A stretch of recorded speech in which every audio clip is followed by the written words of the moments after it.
ताहात की खुली फजा में परवरिश पाने वाली लड़कियां पर्दे की पाबंदी से आज़ाद होती हैं। बचपन में सभी बच्चे साथ खेलने की वजह से एक दूसरे से आशना होते हैं। बड़े होकर माशरती पाबंदियां मासूम जमाने के उन साथियों को जदा कर देती हैं। यही हाल माजदा और शमशीर का था। वो अब जमाने की पाबंदियों में जकड़े हुए थे। दिल अभी तक एक दूसरे के लिए बचपन की खुशगवार यादों से मामूर थे। वक्त ने कुछ मौका दिए, दोनों को बातचीत का मौका मिला तो एक दूसरे से अपनी पसंदीदगी का इजहार कर दिया। यूं वो अब लोगों की नज़रों से छिपकर बातें कर लेते थे।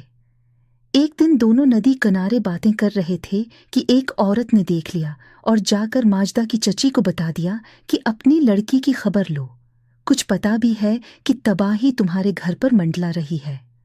जमींदार और मुजारा का भी कभी मेल हुआ है। माजदा की चच्ची ने शोहर से कहा, थोड़ी सी इज्जत है हम गरीबों की, वो भी तुम्हारी भतीजी मट्टी में मिला देगी। इस दिन माजदा घर आई तो चचा ने उसे खूब मारा और उसका घर से निकलना बंद कर दिया। उन्हीं दिनों एक दौर के रिश्तेदार का पैगाम माजदा के लिए आया हुआ था। इस शख्स का नाम एहसान था। एहसान माजदा से उम्र काफी बड़ा था, मेहनती आदमी था, अपनी मेहनत से ठेकेदार बन गया। इसकी बीवी मर चुकी थी, 2 बेटे थे। इसकी खुशहाली देखकर माजदा के चचा ने ये रिश्ता फौरन मंजूर कर लिया और झटपट भतीजी की शादी एहसान से कर दी। माजदा को सोचने समझने का मौका भी न दिया गया। उसके सारे ख्वाब चकनाचूर हो गए। वो रोती ससकती अपने शोहर के साथ चली गई। शमशीर दिल से माजदा का गर्विदा था। उसे माजदा की शादी का बहुत दुख हुआ।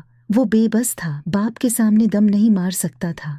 वो शौहर को ज़हनी तौर पर कबूल न कर सकी, मगर बीजारी का इजहार नहीं कर सकती थी। ज़बरदस्ती इसके घर में गुजारा करने पर मजबूर थी।